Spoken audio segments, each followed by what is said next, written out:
ರಾಜ್ಯವನ್ನ ಕಾಪಾಡಿಕೊಳ್ಳುವುದು, ರಾಜ್ಯದಲ್ಲಿ ತನ್ನ ನೆಲೆಗಳನ್ನು ವಿಸ್ತರಿಸಿಕೊಳ್ಳುವುದು ಮತ್ತು ರಾಜ್ಯದಲ್ಲಿ ಗೆದ್ದು ಅಧಿಕಾರಕ್ಕೆ ಬರುವುದು ಬಿಜೆಪಿಯ ಪ್ರಮುಖ ಗುರಿಯಾಗಿದೆ.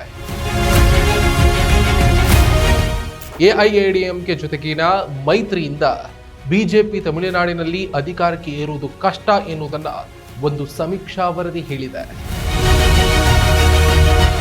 ದಳಪತಿ ವಿಜಯ್ ನೇತೃತ್ವದ ಟಿವಿಕೆ ಪಕ್ಷದ ಏಕಾಂಗಿ ಸ್ಪರ್ಧೆ ಆಡಳಿತಾರೂಢ ಡಿಎಂಕೆ ಪಕ್ಷಕ್ಕೆ ಅನುಕೂಲ ಮಾಡಿಕೊಡುತ್ತಾ? ನಮಸ್ಕಾರ, ಈ ದಿನ .comಗೆ ಸ್ವಾಗತ. ನಾನು ಶ್ರೀರಾಜ್ ಬಕ್ವಾಡಿ.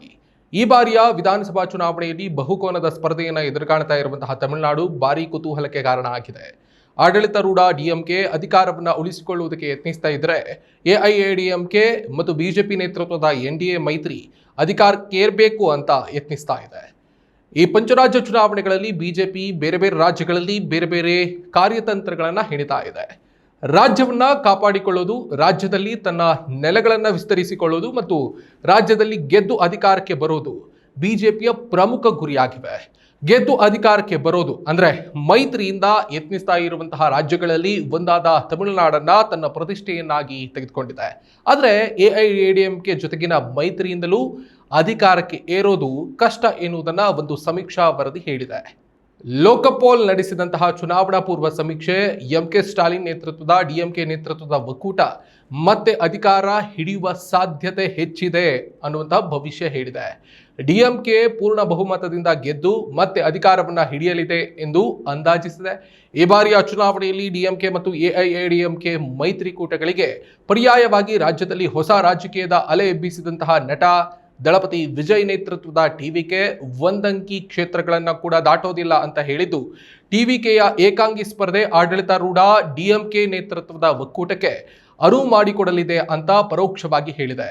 ಅಚ್ಚರಿ ಎಂಬಂತೆ ಎಐಎಡಿಎಂಕೆ ಮೈತ್ರಿಕೂಟ ಎರಡಂಕಿ ಕ್ಷೇತ್ರಗಳನ್ನು ದಾಟೋದಿಲ್ಲ ಅಂತ ಕೂಡ ಹೇಳಿದೆ. ಇದು ನಿಜಕ್ಕೂ ಆಶ್ಚರ್ಯಕರ.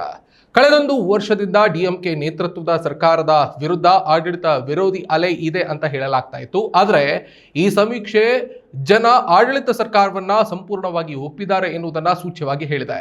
ಈ ಸಮೀಕ್ಷೆಯ ಪ್ರಕಾರ ಎಐಎಡಿಎಂಕೆ ಮೈತ್ರಿಕೂಟ ಮತ್ತು ಟಿವಿಕೆ ನಡೆಸುತ್ತಿರುವಂತಹ ರಾಜಕೀಯ ತಂತ್ರಗಾರಿಕೆ ಈ ಬಾರಿ ಸಂಪೂರ್ಣ ವ್ಯರ್ಥ ಆಗಲಿದೆ ಅಂತ ವರದಿ ಮೂಲಕ ಹೇಳಿದೆ. ಲೋಕಪೋಲ್ ನಡೆಸಿದಂತಹ ಸಮೀಕ್ಷೆ ಹೇಳುವ ಪ್ರಕಾರ ಆಡಳಿತಾರೂಢ ಡಿಎಂಕೆ ನೇತೃತ್ವದ ಒಕ್ಕೂಟ ತಮಿಳುನಾಡಿನಲ್ಲಿರುವಂತಹ ಒಟ್ಟು 234 ವಿಧಾನಸಭಾ ಕ್ಷೇತ್ರಗಳ ಪೈಕಿ 181ರಿಂದ 189 ಕ್ಷೇತ್ರಗಳಲ್ಲಿ ಜಯ ಗಳಿಸುವ ಮೂಲಕ ಸ್ಪಷ್ಟ ಬಹುಮತದೊಂದಿಗೆ ಅಧಿಕಾರ ಉಳಿಸಿಕೊಳ್ಳಲಿದೆ ಎಂದಿದ್ದಲ್ಲದೆ, ಈ ಮೈತ್ರಿ ಒಕ್ಕೂಟ 40.1% ಮತ ಹಂಚಿಕೆಯನ್ನು ಪಡೆಯಲಿದೆ ಅಂತ ಕೂಡ ಅಂದಾಜಿಸಿದೆ. ಪ್ರತಿಪಕ್ಷದ ಸ್ಥಾನದಲ್ಲಿರುವಂತಹ ಎಐಎಡಿಎಂಕೆ ಮೈತ್ರಿಕೂಟ ಕೇವಲ 38ರಿಂದ 42 ಕ್ಷೇತ್ರಗಳಲ್ಲಿ ಗೆದ್ದು ತೃಪ್ತಿಪಟ್ಟುಕೊಳ್ಳಲಿದೆ ಅಂತ ಹೇಳಿದೆ. ಮತ್ತು ಎಐಎಡಿಎಂಕೆ ಮೈತ್ರಿಕೂಟ 29% ಮತ ಹಂಚಿಕೆಯನ್ನು ಪಡೆಯಲಿದೆ ಅಂತ ಕೂಡ ಹೇಳಿದೆ. ಇನ್ನು ದಳಪತಿ ವಿಜಯ್ ನೇತೃತ್ವದ ಟಿವಿಕೆ ಹೆಚ್ಚು ಕ್ಷೇತ್ರಗಳನ್ನು ಪಡೆಯುವುದಕ್ಕೆ ಸಾಧ್ಯ ಆಗೋದಿಲ್ಲ. ಆದರೂ ಕೂಡ 23.9% ಮತ ಹಂಚಿಕೆಯನ್ನು ಪಡೆಯಲಿದೆ ಅಂತ ಸಮೀಕ್ಷೆ ಹೇಳಿದೆ. ಇದು ಎಐಎಡಿಎಂಕೆ ಮತ ಬ್ಯಾಂಕ್ಗೆ ದೊಡ್ಡ ಹೊಡೆತ ನೀಡಲಿದೆ ಅಂತ ಅಂದಾಜಿಸಿದೆ. ಸಿಮನ್ ನೇತೃತ್ವದ ಎನ್ಟಿಕೆ 4.9% ಮತಗಳನ್ನು ಪಡೆದರೂ ಕೂಡ ಒಂದೇ ಒಂದು ಕ್ಷೇತ್ರದಲ್ಲಿ ಗೆಲ್ಲುವುದು ಬಹಳ ಕಷ್ಟ ಅಂತ ಅಂದಾಜು ಮಾಡಿದೆ. ಇತರೆ ಸಣ್ಣ ಪುಟ್ಟ ಪಕ್ಷಗಳು 2.1% ಮತಗಳನ್ನು ಪಡೆಯಬಹುದು ಅಂತ ಸಮೀಕ್ಷೆ ಹೇಳಿದೆ. 2026ರ ತಮಿಳುನಾಡು ವಿಧಾನಸಭಾ ಚುನಾವಣಾ ಸಮೀಕ್ಷೆಯನ್ನ ಲೋಕಪೋಲ್ ನಡೆಸಿದ್ದು, ಅದು ಸ್ಪಷ್ಟವಾಗಿ ಏನು ಹೇಳುತ್ತೆ ಅನ್ನೋದನ್ನ ಗ್ರಾಫ್ ಮುಖೇನ ನೋಡ್ತಾ ಹೋಗೋಣ. ಡಿಎಂಕೆ ನೇತೃತ್ವದ ಒಕ್ಕೂಟ 181ರಿಂದ 189 ಕ್ಷೇತ್ರಗಳಲ್ಲಿ ಗೆದ್ದು 40.1% ಮತ ಹಂಚಿಕೆಯನ್ನು ಪಡೆಯಬಹುದು ಅಂತ ಅಂದಾಜಿಸಿದೆ. ಎಐಎಡಿಎಂಕೆ ಮತ್ತು ಬಿಜೆಪಿ ಈ ಎರಡೂ ಸೇರಿ 38ರಿಂದ 42 ಕ್ಷೇತ್ರಗಳನ್ನು ಗೆಲ್ಲಲಿದ್ದು 29% ಮತ ಹಂಚಿಕೆಯನ್ನು ಪಡೆಯಬಹುದು.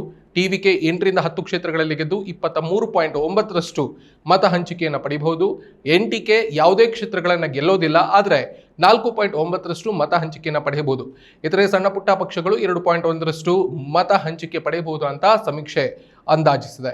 ಇನ್ನು ಲೋಕಪಾಲ್ ನಡೆಸಿದಂತಹ ಸಮೀಕ್ಷೆಯಲ್ಲಿ ಯಾರನ್ನ ಸಿಎಂ ಆಗಿ ನೋಡೋದಕ್ಕೆ ಇಷ್ಟಪಡ್ತೀರಿ ಅಂತ ಕೇಳಿದ ಪ್ರಶ್ನೆಗೆ ಪ್ರತಿಕ್ರಿಯಿಸಿದಂತಹ ಮತದಾರರು ಎಂಕೆ ಸ್ಟಾಲಿನ್ ಪರವಾಗಿ 41%, ಎಡಪ್ಪಾಡಿ ಕೆ ಪಳನಿಸ್ವಾಮಿ ಪರವಾಗಿ 24.1%, ದಳಪತಿ ವಿಜಯ್ ಪರವಾಗಿ 27.1% ಹಾಗೂ ಇತರ ಸಣ್ಣ ಪುಟ್ಟ ನಾಯಕರಿದ್ದಾರಲ್ಲ ಅವ್ರ ಪರವಾಗಿ 9.8% ಮಂದಿ ಪ್ರತಿಕ್ರಿಯೆಯನ್ನು ಕೊಟ್ಟಿದ್ದಾರೆ. ಇದಿಷ್ಟು ಈ ಹೊತ್ತಿನ ವಿಶೇಷ. ಮತ್ತಷ್ಟು ಸುದ್ದಿ ಮತ್ತು ಮಾಹಿತಿಗಾಗಿ ನೋಡ್ತಾ ಇರಿ ಈ ದಿನ.com. ನಮಸ್ಕಾರ. ಮತ್ತಷ್ಟು ವಿಶೇಷ ವಿಡಿಯೋಗಳನ್ನು ನೋಡಲು ಮತ್ತು ಹೊಸ ವಿಡಿಯೋಗಳ ಬಗ್ಗೆ ತಿಳಿಯಲು ಈ ದಿನ.com ಯೂಟ್ಯೂಬ್ ಚಾನೆಲ್ ಸಬ್ಸ್ಕ್ರೈಬ್ ಮಾಡಿ ಮತ್ತು ಬೆಲ್ ಐಕಾನ್ ಕ್ಲಿಕ್ ಮಾಡಿ.